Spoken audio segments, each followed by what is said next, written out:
Welcome back to the bettors on 23rd of February, Tuesday morning. We have a nice little 9-game NBA slate to break down. Not necessarily the best games to bet, but they are pretty decent and interesting matchups. We will go right through all the games. Sports Insights has been down for me for like 2 days, so I'll be using Sportsbook Reviews odds screen. We can see the pinnacle odds as always. That will be the thing we focus on. That's what we have to beat. If you have any comment or feedback, you can reach out to me on Twitter at the Barrel Zone. Another note announcement: you will be able to see me twice today. I will be a guest on Pansku's The Triple Double Show later today. It's airing 12 hours from now, so we will have some extra info to work off, injury news, some line moves. So yeah, if you want to hop in, you can go to at punt underscore school on Twitter. So it's punt underscore and school in 12 hours or so. So we will get right into it. First game on the board, Atlanta Hawks at the Cleveland Cavaliers. Super interesting matchup. Line opened up.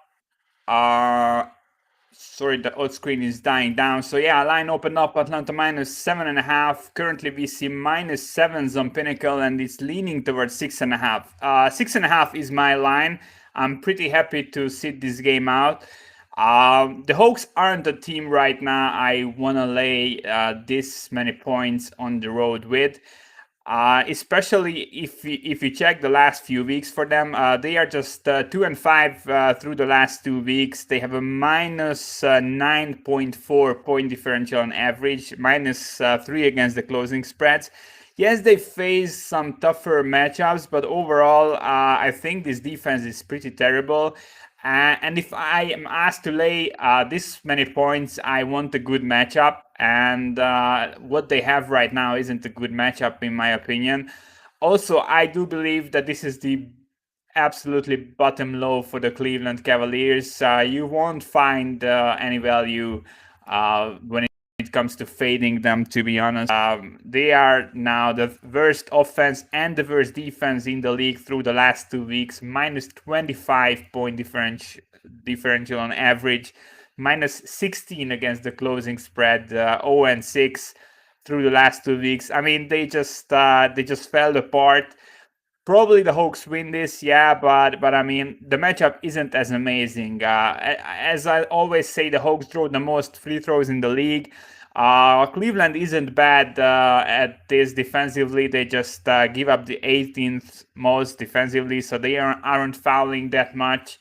Also, they are the second best team in offensive rebounding. The Hawks' defensive rebounding isn't that good. They just grade 16th through the season. Cleveland also forces the third most turnovers in the league.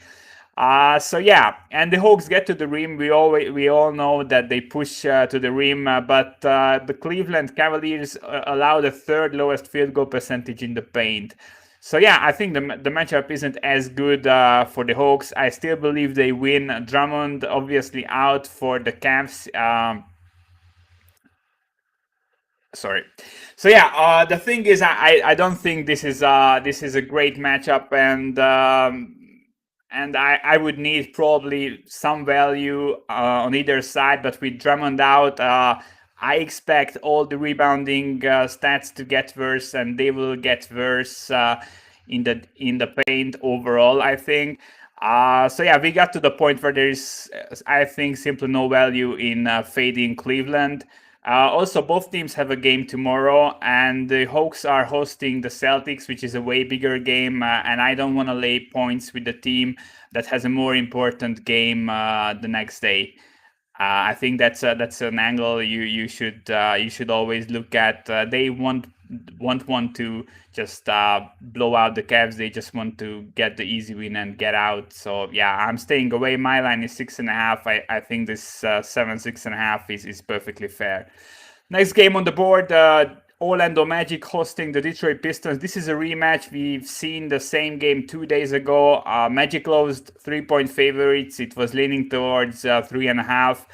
Money line was minus 163. Currently, we see flat 3, minus 110 on Pinnacle. So it's also leaning towards 3.5. But the money line is still not at minus 160. It's around minus 150. So I think there is some value on the Magic right now. I haven't seen anything from the Pistons in the first game that would warrant a move towards them. The injuries will be exactly the same in this game that they were in that game. So Cole Anthony is out for the Magic. Aaron Gordon is also out. And on the other end, Dylan Wright is out for the Pistons. Obviously, Derrick Rose was traded. Blake Griffin will be set out permanently until they can trade him. The thing is, I think just the Pistons, they just not able to score enough. They scored 96 points in the first game between these two. And the guys they just put out on the floor, I mean, Dennis Smith Jr. was starting, Wayne Ellington was starting. They only have one player on the whole roster besides Jeremy Grant, who is averaging more than 10 points. That's just not going to cut it. The Detroit starters allow 67 points per game. That's the lowest in the league by far. I just don't see how they can compete. Obviously, I mean, the first game was relatively close, but they were out rebounding the Magic. And overall, it was a decent showing, but they were putting up 43% effective field goal percentage, 95 points per 100 possessions. That's just terrible. But these guys who are getting a high usage rate right now, who weren't in the rotation before, they are just not scorers. I don't think you can expect much. Detroit is also playing in New Orleans tomorrow to wrap up their 5-game road trip. This is just a long homestand for the Magic. They don't have a game tomorrow, so no back-to-backs in sight. And if you look at the big picture, what I was saying yesterday or writing, Pistons are just 2-14 on the road. They are the worst team right now in the East. Magic are just 2 wins back from the 6th seed in the East, so they aren't out of this yet. Obviously now they have Fournier back. Vucevic is playing amazing. Overall, I really like the matchup, and what I expected in the last game to happen, it exactly happened. So the Magic are putting up mid-range jumpers at the highest rate in the league. 42% of all their shots come from mid-range. The Pistons allow the 3rd highest field goal percentage on them, 46%. In the first game, Magic put up 40% of their shots from mid-range. That's 97 percentile in the league.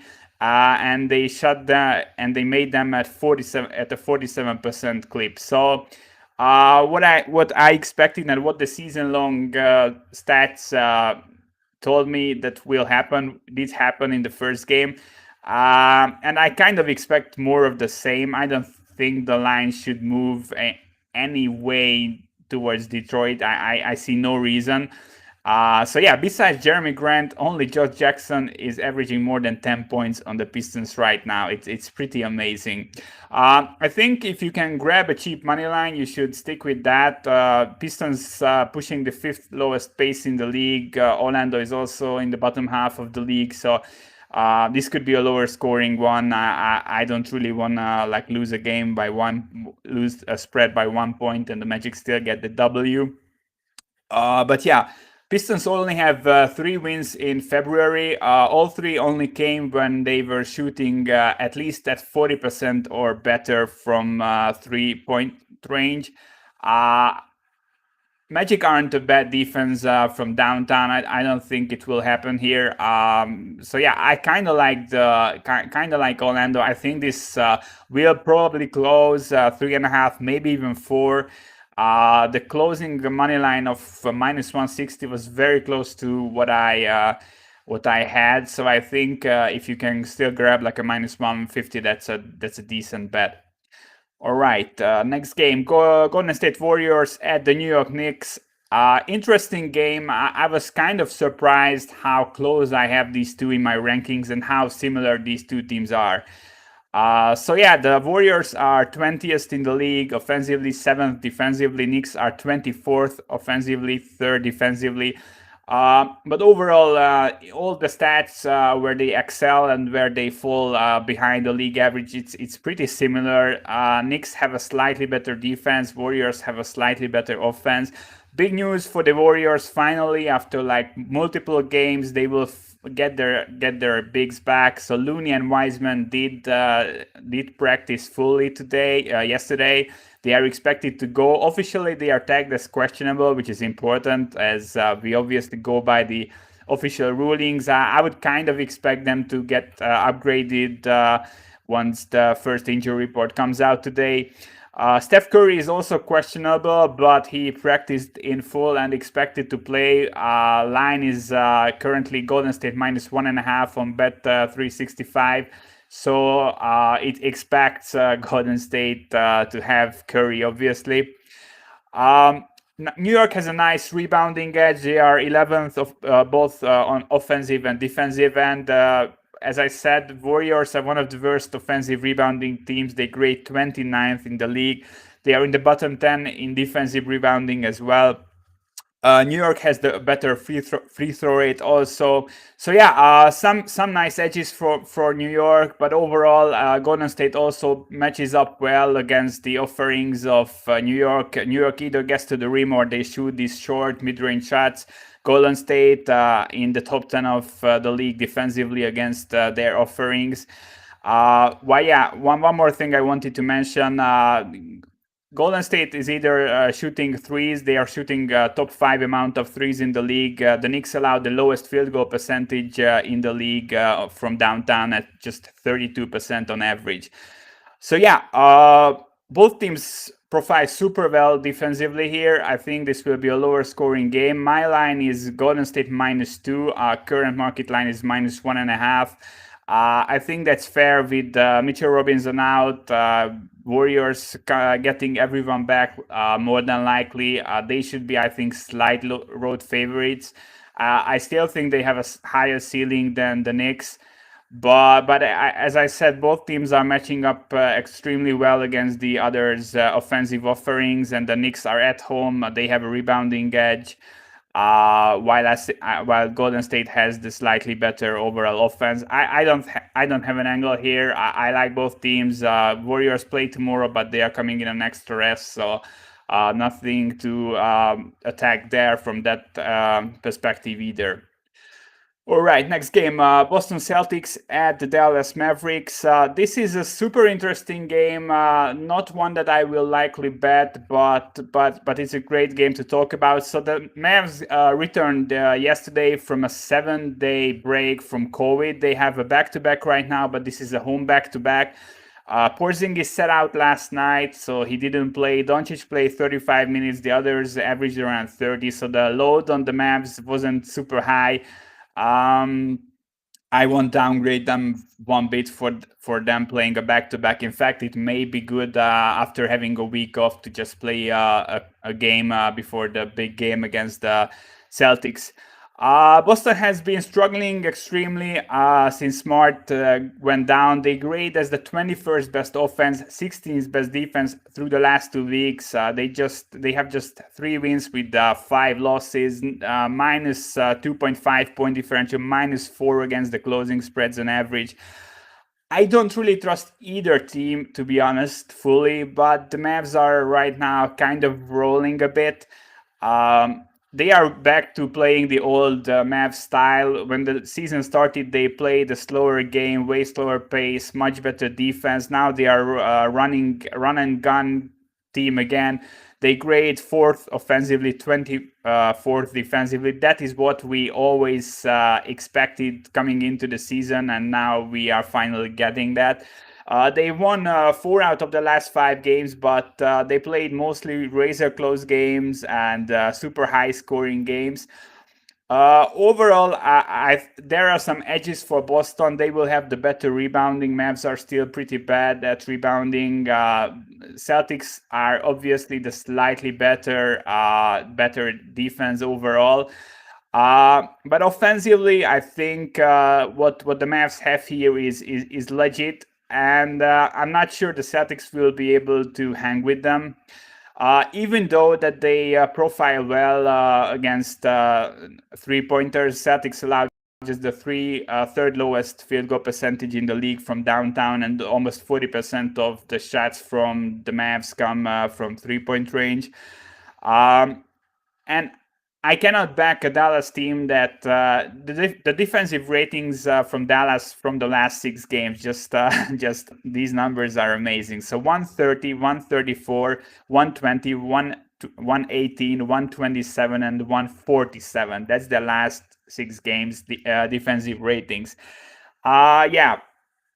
I think Porzingis is rested. Obviously, he had some trouble with bigger sized guys, but Boston isn't a terrible matchup for him. With the Mavs staying at home, 7 days of rest. Boston's offense is just averaging 110 points per 100 possessions through the last 2 weeks. They also play at Atlanta tomorrow. You know that they always handle these back-to-backs super smart. So if the Dallas Mavericks get up a bit big early, I think the Celtics will end up punting the game probably. I think the extra rest, fully healthy Dallas squad is the way to look here. One more thing, I went back and looked at games without Smart and what is going wrong kind of for the Celtics. And it was basically defensively, the free throw rate was terrible before Smart went down. They are league average in free throw rate is just 19 free throws made allowed per 100 shot attempts. Boston averaged 22 before Smart went down, and they averaged 25 allowed since Smart is out. And it's pretty bad in this matchup as Dallas is drawing the 4th most in the league. So yeah, overall, I'm leaning towards the Mavericks, but my line is Celtics minus half to -1. And currently we see a -1.5. So yeah, I think we will end up somewhere between nothing and 1. But yeah, I don't see a number edge here, but I would definitely lean towards the Dallas side. I think at least they have some things going right for them, while I don't see anything from Boston that would make me say that. Next game, Sacramento Kings at the Brooklyn Nets. This is pretty bad for Brooklyn. KD is out. TLC is questionable. He was averaging like 20-25 minutes with KD out. And Jeff Green, who has been averaging like 30 minutes, is also questionable. Obviously, we don't know their status, but I mean, this is probably the weakest front court in the league with KD out, and now they have 2 more questionables. That makes me wanna just do this like dog or pass. I'm no way laying 8 points with Brooklyn here with these injuries and questionables. On the other end, I think the Kings are in a similar spot as Cleveland, that the market is just bottomed out. We've seen this one time with them when the season started. They started the season terribly, and then they kind of got their shit together a bit. But now they are again slumping badly. They grade as the 19th best offense and the 27th best defense through the last 2 weeks. They have a -13 point differential on average and -9 against the closing spread. It's pretty terrible. They lost 7 straight games. Harrison Barnes is out, and 3 different starters started in his spot for the last 3 games, so they cannot really figure it out.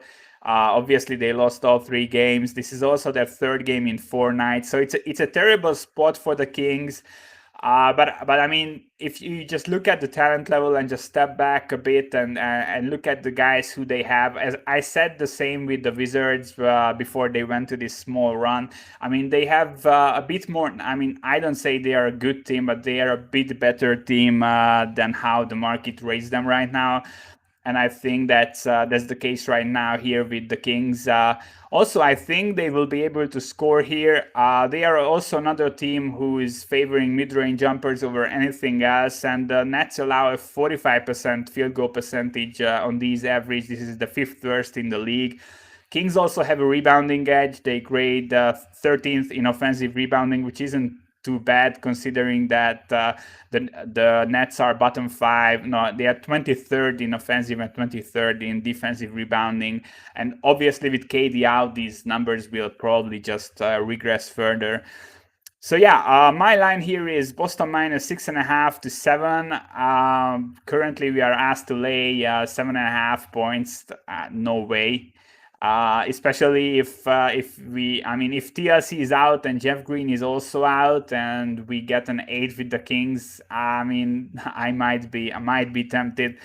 I really don't want to do it, but I mean, they have way more talent than what we've seen recently, and yeah, this could be a buy low spot, but I don't really feel it. All right, next game, Philadelphia 76ers at the Toronto Raptors. This is another interesting game. This is another rematch. We've seen the same matchup play out 2 days ago. Sixers closed as 3-point road favorites by 7. Yeah, Lowry was out for the Raptors. He's upgraded to questionable for this game. He was doubtful for last game, so I mean that's an upgrade. But he's the Raptors are involved with trade talks around Lowry. They are involved in trade talks with Philly, as the rumors say. So I mean, they will probably just sit him out if anything is going on, really, that they won't risk him re-injuring or anything like that. So yeah, I don't know how the Philadelphia 76ers lost the first game. They had a 30% offensive rebounding in the first game, while Toronto had 19%. They made 30 free throws, while Toronto made 20, and Philly also had the lower turnover rate. How do you lose a game where you score 10 more points from the charity stripe? You have the way better rebounding and the way better turnover rate. How do you do that? I really feel that Philly just always disappoints. I said before that game in my breakdown that I like those matchups for the Sixers where they will draw the extra free throws and they will out rebound you. And this sets up amazing. I'm saying this again. Philly is the 5th best team in offensive rebounding, and the Raptors are the 2nd worst in defensive rebounding. Philly is drawing the 2nd most free throws in the whole league, and the Toronto Raptors are allowing the most. I mean, it doesn't really get any better than this. So yeah, I looked into the first game and I looked into recent trends. What are these teams doing? How could the Philly just screw it up? And it's really simple. The Sixers aren't doing anything else, just shooting these short mid-range shots, and it's not really changing depending on opponent. They just always do the same thing. And the Raptors allow the 5th lowest field goal percentage against these shots in the whole league. They aren't an amazing defense, but what Philly is doing just matches up very well for the Toronto defense. On the other hand, we know that the Raptors are just shooting threes like crazy. They are in the top 5 of the league when it comes to number of threes put up. They are top 5 in field goal percentage from downtown. And the Sixers are just the bottom 10 defense when it comes to defending the three. And that was the difference maker in the first game. It didn't matter that Philly did out-rebound them. They won everything really besides the score. So yeah. And I really don't trust them to make. I cannot trust Doc Rivers to make adjustments. We've seen win or lose, they just do the same. Funny thing, they had an 82%. Philly had an 82% field goal percentage from the paint in that game. Why, if you have such a mismatch there with the offensive MVP of the league, why don't you attack the rim more? And why do you settle for those shots that they can defend well? I just don't know. Yeah, if you look at the two defenses, I mean, Philly is allowing 117 points per 100 possessions through the last 2 weeks. Toronto just allows 108. So way better overall defensive rating. I think the matchup, while it should favor Philly, it won't. And I expect the Raptors to win this again, probably. Thing is, my line here, if Lowry is in, it's Raptors by 1, so they should be slight home favorites in my opinion. But they close as 3-point home dogs in the first game with Lowry out. But I think even if Lowry is out, Philly should be just like -1 or something like that. So I thought that Philly was kind of too expensive in the first game. We might see some slight adjustment towards the Raptors here, but overall, it's not a game I really want to touch. I cannot back a Toronto team that will be out rebounded and if facing such a bad matchup. And if the Sixers were just any bit smart and they could make just any adjustment, they would easily win this game. But I think they will lose again, to be honest. If you want to like bet on this game, I would probably just bet Raptors money line. Hopefully Lowry is out. Wait for the news. If he's out, Philly goes up to like 2.5 point favorites, and that's the point where you are betting the Toronto money line and buying low on this squad. Again, I just don't believe. I mean, if you look at the talent level of the Sixers and the individual talent, they should easily win this game. The Raptors are with these small ball lineups. I mean, they are making this work, but it's not really good. But they will probably still win this. All right, ranting is over. I really want the Philly team to be good, but they just always disappoint. So Minnesota Timberwolves at the Milwaukee Bucks. Current line is Milwaukee -10.5 to 11. It opened 11.5. Now this is a game I'm looking to bet, and I'm looking to back the Milwaukee Bucks here. Bucks did lose 5 straight games. Now they are on an 8-game homestand, so one of the longest homestands in the whole season for them. I think the longest homestand. They won two straight games. They beat OKC by 13, the Kings by 13. I think they can beat the Minnesota team by 11 if needed. So this is a long homestand. They are 2-2 on the homestand, but they are now starting to get those wins after that ugly losing streak. They don't have any back-to-backs inside. The Minnesota team plays the Bulls tomorrow on the road, so it's a back-to-back for them. Obviously, Ryan Saunders, head coach for Minnesota, was fired. They have a new head coach. They got the assistant guy from Toronto, Chris Finch. He's a full-time head coach, so it's nothing interim, nothing like that. Yeah, so changes are bad.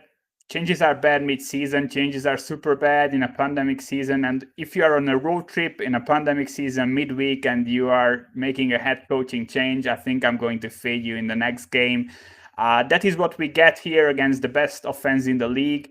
Yes, Milwaukee was kind of slumping, but still Minnesota is the bottom 5 team at the best. I mean, that's the absolute best. Obviously, Karl Anthony Towns limited to 30 minutes per game. Russell is still out. He's averaging 19 points. They don't know how to make up for those 19 points. They don't really have any scorers. Milwaukee, huge rebounding edge. 8th best offensive, 2nd best defensive rebounding. Minnesota just grades 17th and 30th. Wolves are dead last in free throw rate. Milwaukee allows the 5th least in the league. Milwaukee offense 4th best in points per possessions, 3rd in effective field goal percentage. Minnesota offense is just 28th and 27th. Wolves are a top 5 team at attacking the rim. They do basically nothing else. They just attack the rim and try to get, obviously, the easy score. Milwaukee is allowing the 7th lowest field goal percentage in the whole league. Bucks top 10 3-point shooting against the bottom 10 defense when it comes to downtown shooting. They closed as -10 against Sacramento, 11-point favorites against OKC. I think this should be kind of more than 11, to be honest. If you look at everything, the coaching change, Karl Anthony Towns being limited, Milwaukee kind of getting it together, going on a little run at home, fully rested, no back-to-backs. I think I cannot make a case for the Minnesota Timberwolves. My line here is Milwaukee -12, so I also have a number edge. We could see -10 maybe here, but even at 10.5, I would look at the Bucks. I didn't bet them yet, but I mean, early line move was against Minnesota, but honestly, I don't care at this point. I think the reason why people are fading the Bucks is not valid here. It's not a good team. I would probably fade them against better teams in worse spots, but I mean, this is one of the worst teams in the league, and they are in a perfect spot to get the W here. All right, next game, Portland Trail Blazers at the Denver Nuggets. Nuggets are laying 8 points. Well, this is a super interesting game to break down, but again, too many injuries on both sides. But as I said in the last game of the Portland Trailblazers, I'm really waiting for the spots to fade them. And they hit a brick wall last night. They lost by, I don't know, a ton against Phoenix. I think they will lose this game also, and I think they might lose the next game against the Lakers as well. Portland overall through the season faced the easiest schedule of opposing defenses. They grade 6 offensively in through the season, 7th through the last 2 weeks, but they play no one. This is the luckiest season for them that they lost Nurkic and McCollum, and they still have such an easy schedule that they are kind of winning right now. In spots where they shouldn't be winning, but they are facing teams like Cleveland, the Wizards, OKC, Cleveland. That's just the past couple of games. They played the Pelicans, who don't play any defense, the Wizards, who don't play any defense, Mavericks don't play any defense, Magic shit everywhere. So yeah, I think this could be a bit of a reality check, and I'm pretty pissed that Nuggets are missing this many pieces. So Harris is out, Dozier is out, Millsap is out, Green is out. I had to Google the guy who's starting in forward. I mean, that's a pretty low spot. But I mean, they still do have Murray, Barton, MPJ, Jokic, and I mean, Portland really doesn't have anyone besides Lillard who I would say is a good player. And obviously, Lillard has the highest usage rate in the league. They didn't have any regression offensively since CJ and Nurkic went down, which is huge. They made it work through him. The guy is a beast, and I mean, he's amazing. But this is a 13-4, a back-to-back for Portland in elevation. I think this is a bad spot. They have overperformed my expectations, everyone's expectations, really. But I could only look at the Nuggets here, to be honest. I make this spread 7, so we are at close to 7 on Pinnacle. I'm kind of worried because the line is 8 at the less sharp books, and Pinnacle is not just 7.5, but leaning towards 7. So yeah, sharp money is on Portland, but I don't really care. This is a team I have been. I've been closely following the Blazers, waiting for spots to fade them. Yesterday, I didn't get the line I wanted with the Suns, but I was sprinkling them for a bit. I think I will go on and fade them again. So yeah, as I said, Portland is playing the Lakers on Friday.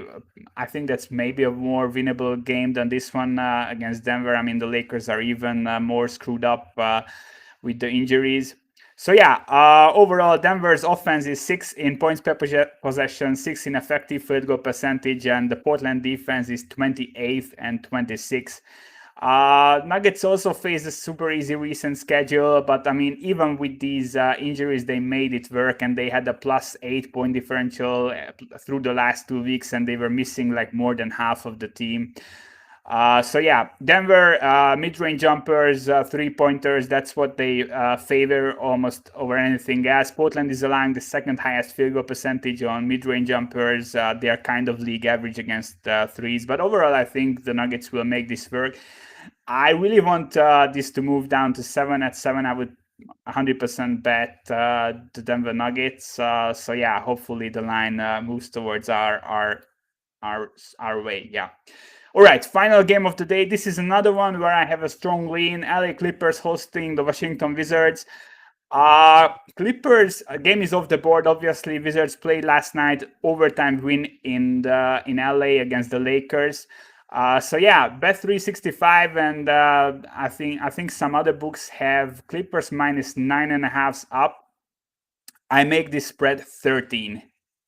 So yeah, this is my biggest edge of the day. I'm usually very, very close to the market when it comes to these spreads. I think the Clippers will mob the floor with the Wizards. So yeah, the Wizards have a five-game week, so they have another back-to-back sets besides this back-to-back play they are playing yesterday and today. Beal and Westbrook both played 44 minutes. They are expected to play today, but I'm not sure if they will. I mean, if you have 3 more games in a week, that might be a bit iffy. I kind of expected what happened last night against the Lakers. I said that the Lakers are super thin at guard. The shoulder out is a way bigger deal than how the market rates him or the Lakers without him. Obviously, AD out is huge. And the Wizards are a better team than how they've got rated. We've seen the last few games. I mean, they have talent. I mean, it's too many good players to rate them as the worst team in the league. They aren't good, but I mean, they aren't terrible. So yeah, they play at the Nuggets and at the Wolves in the second back-to-back of the week. Clippers are now fully healthy at home, no back-to-backs inside. They are coming off a win of the Utah Jazz, the team I'm rating the highest at the moment. Obviously, that's for regular season games. I think against the spread, they are the strongest team right now. I'm not saying that will be true in the playoffs, sadly. But at this moment, it is true, I think, and the Clippers just beat them. Now they have everyone back. And I mean, if you play the Utah Jazz twice and the Brooklyn Nets, and after that you play the Washington Wizards, I mean, that's such a huge step down. I don't think they will overlook them. When it comes to the stats, it's all Clippers. Clippers are the second best team in the league in points per possession, second in effective field goal percentage. Wizards defense grades 26th and 23rd in these two stats. Clippers draw the 9th most free throws in the league. Wizards give up the 2nd most. Clippers huge rebounding edge, 16th in offensive, 7th in defensive rebounding. Wizards are 21st in offensive, 10th in defensive rebounding. Clippers put up the 6th most shots from mid-range in the whole league. Wizards allow not just the highest number of shots from that area, but the highest field goal percentage on these also. Clippers have the highest 3-point percentage in the league at 42.7% on average, insanely good.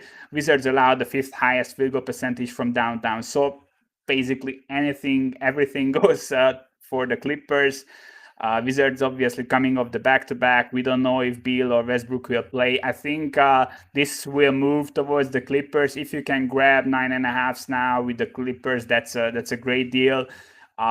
If Beal sits, I mean, these balloons, but even if everyone is in, I don't think the big win over the Lakers will move the line towards the Wizards. I think the high minutes they played will more move the line towards the other LA team.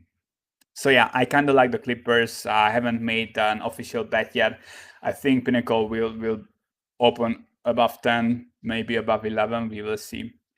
So summing it up, couple of looks, not as many as I would have liked. I like the Orlando Magic. During the podcast, they turned from -3 to -3.5, and it's leaning towards 4. Value might be going away. But I mean, if you can grab a money line at -150 or so, I think that's a great bet. I'm leaning towards the Dallas Mavericks at home. They are off 7 days of rest, fully healthy. Porzingis didn't play last night. They just have had the home back-to-back, easy game. Celtics cannot really put it together. Some stats are really worrying me around Boston with Smart out, so I couldn't look at the road team. I don't show an edge at the current line, but we will see what Pinnacle opens. We might have an opportunity to jump in. I like the Milwaukee Bucks laying just 10.5 to 11 points. I think they should be 12. A really good spot. Minnesota changed their head coach midweek. Karl Anthony Towns limited. Russell out. Terrible matchup. I lean towards the Denver Nuggets in the game they are hosting Portland. Line some value now, but I think we should get to 7. If we get to 7, I really like the Nuggets there. And then I like the LA Clippers hosting the Wizards. I think this should be way above 10. The spread, you can grab 9.5s right now, which is an amazing deal. So that's it for today. Tune into the Punt School video, the Triple Double Show. We record it like 11 hours from now on. We will be smarter by then. We will see some line moves, and we know the injury status of some key guys like Lowry for the Raptors. And I will be back tomorrow morning at the same time for this show. If you want to grab my plays and support the podcast, you can go to patreon.com/thebarrelzone, and you can get into the Discord channel, grab my plays. Have been on a little heater lately. Hopefully that continues.